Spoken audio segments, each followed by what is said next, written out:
Environ du premier tome, environ 2 ans parce que j'ai, d'autres travails, à côté donc je n'écris pas tous les jours et le second par contre, beaucoup moins de temps.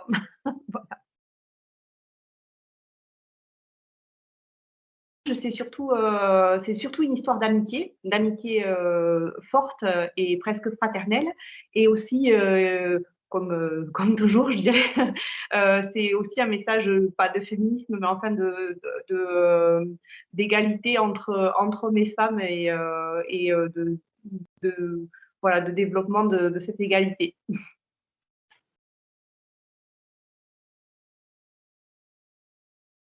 Alors, oui. Oui, mais je travaille doucement, donc ça va être long, mais oui, effectivement, je suis en train de travailler sur un autre roman, pareil de fantastique, un peu féministe aussi. Voilà.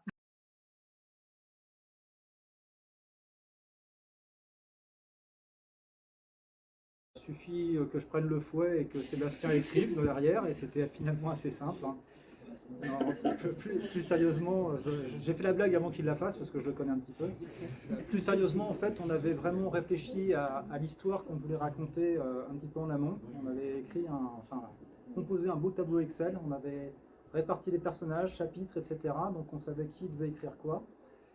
Et ensuite, donc on a écrit et ensuite on s'est envoyé chacun ce qu'on avait fait. On s'est vraiment relu à chaque fois, enfin, à chaque fois qu'un chapitre était publié. Et au final, donc, en faisant des remarques sur ce qu'avaient écrit l'un et l'autre, on a pu faire un ensemble qui était assez homogène, où je ne pense pas qu'on puisse distinguer qui a écrit quoi au final, en fait. Aussi bizarre que ça puisse paraître, il me semble qu'on n'est pas souvent fondamentalement pas d'accord. On converge plutôt vite. Alors, ça arrive qu'on ait des points où on aimerait présenter les choses d'une certaine façon ou d'une autre, et donc on en discute. Généralement, ça se résout assez vite après un séjour de Philippe dans une cave pendant quelques jours. Il finit par accepter mes arguments. Et, voilà, on a un espèce d'échange, enfin, que je qualifierais d'assez sain en fait, c'est-à-dire que chacun librement expose ce qu'il a envie de dire, et puis on en discute, et puis voilà, on fait des choix ensemble pour chacun des romans, des chapitres, pardon. Et, et donc, voilà, on avance comme ça par itération. Et effectivement, je le rejoins sur le fait que je pense que c'est très difficile à la fin pour quelqu'un d'extérieur à notre binôme de dire qui a écrit quoi. Je pense que même nous, par moment, sur certains passages, ça doit être compliqué de le savoir. Deux options. La première, c'est d'attacher Philippe à un arbre et de le secouer. Il y a toujours des choses qui sortent. Euh, la deuxième, en fait, on s'est quand même beaucoup inspiré de faits réels dans cette histoire. Et alors, rendons à César ce qui appartient à César, hein. Le pitch de départ, l'histoire de départ, c'est Philippe qui m'a proposé de le rejoindre dans cette écriture. Donc, il avait déjà sa petite idée derrière la tête. Donc, on s'est inspiré de deux naufrages célèbres. Le Titanic, évidemment, qui transparaît dans le titre, mais également le naufrage du Costa Concordia, qui a eu lieu il y a quelques années avec un autre fameux capitaine italien qui a voulu passer un petit peu trop près des côtes. Et puis on s'inspire pour le reste, les relations entre les personnages, des évolutions peut-être un petit peu plus mineures dans l'intrigue, bah, de notre vie à nous, de notre quotidien, des choses qu'on voit. Euh, Presque tout est matière en fait ou excuse ou prétexte pour s'en inspirer, selon moi. Pour donner un exemple, il se trouve que je suis le papa de jumeaux qui ne s'appellent pas Kelvin et Juliette, mais disons que mon fils s'appelle Merlin, donc on voit que déjà entre Merlin et Kelvin, il y a peut-être quelque chose, et Juliette est le deuxième prénom de ma fille. Donc effectivement, on s'inspire beaucoup. En fait, après, on va simplement transposer effectivement dans un futur comme on peut l'imaginer. Après, on fixe nos propres règles sur le futur qu'on imagine, et à partir de ce moment-là, on voit comment on peut transposer effectivement ce qu'on connaît. C'est vraiment comme ça que ça marchait. Donc effectivement, comme a dit Sébastien, naufrage du Titanic au départ, un peu de Costa Concordia, sur le côté du capitaine, les femmes et les enfants après moi, et puis pour le reste, voilà.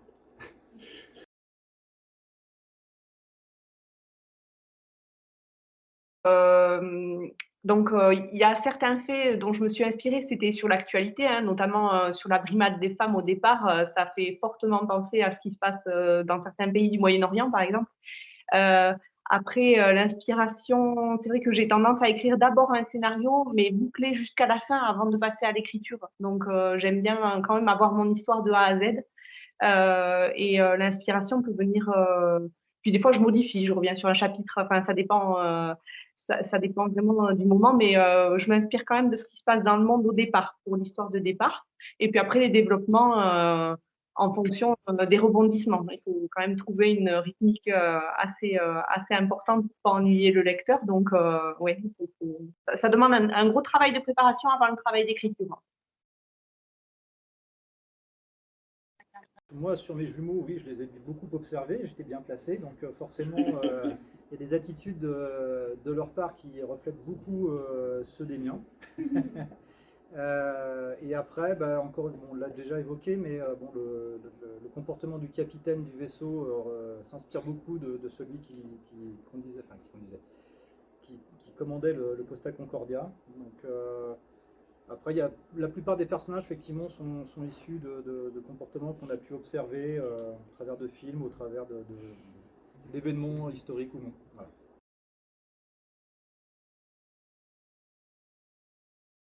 Voyons.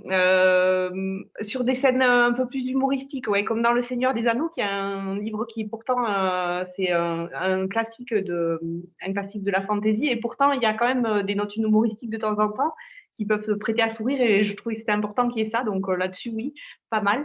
Et puis après les Trois Mousquetaires aussi, pas mal aussi.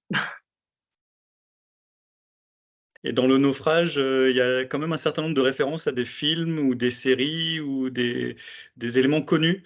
Je ne sais pas si on les voit tous, mais il y a voilà, il y a des petites choses qu'on est allé chercher ailleurs et qu'on s'est amusé à retranscrire différemment dans le livre. Il y a des références à des films on parlait de Laco tout à l'heure, on a pensé beaucoup à un film dont le titre m'échappe, mais Sébastien, tu vas m'aider. Non. Oui, alors, super. L'Odyssée de Pi. Oui, l'Odyssée de Pi, ouais. Donc, il y a quelques années, donc je ne suis pas sûr que vous l'ayez connu, mais voilà. Un adolescent se trouve embarqué sur un canot de sauvetage avec un tigre. Bon là, voilà. Mais oui, il y a plein de références comme ça que nous avons et qu'on met un petit panneau de sauce, effectivement.